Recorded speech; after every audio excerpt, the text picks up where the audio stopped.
காந்தி மண்டபம் முறையாக பராமரிக்கப்படுவதாக சட்டத்துறை அமைச்சர் ரகுபதி கூறியுள்ளார். புதுக்கோட்டையில் காந்தி சிலைக்கு மரியாதை செலுத்திய பின்னர் செய்தியாளர்களை அவர் சந்தித்தார். சென்னையில் காந்தி மண்டபம் பராமரிப்பில்லாமல் இருப்பதாக ஆளுநர் RN ரவி குற்றம் சாட்டியதற்கு அமைச்சர் ரகுபதி பதிலளித்துள்ளார். ராத்திரியில் போய் யாராச்சும் குடிச்சிட்டு எங்கேயாச்சும் எதாச்சும் போட்டு வந்தாங்கன்னா அதுக்கெல்லாம் பராமரிக்கிறது அரசாங்கத்தின் மேலேயே குற்றச்சாட்டுகளை சொல்வது தவறான ஒன்று. இன்றைக்கு எங்களை பொறுத்த வரைக்கும் தினசரி காலையிலே அது சுத்தம் செய்யப்படுகிறது. நம்முடைய சென்னை மாநகராட்சி தினசரி காலையில் எல்லா கடற்கரை சாலைகளில் இருக்கக்கூடிய ஒவ்வொரு சிலைகளுக்கு முன்னாலே ஏதாவது என்னென்ன குப்பை கூலங்கள் தேங்கியிருந்தால் அதை சுத்தம் செய்கின்றோம்.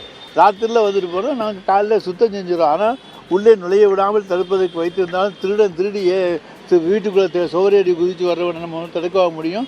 யார் வீட்லேயும் திருட போகக்கூடாதுன்னு எவனையும் தடுக்க முடியாது. நாம் தடுத்து நம்ம தான் போராடணுமே தவிர வேறு ஒன்றுமல்ல.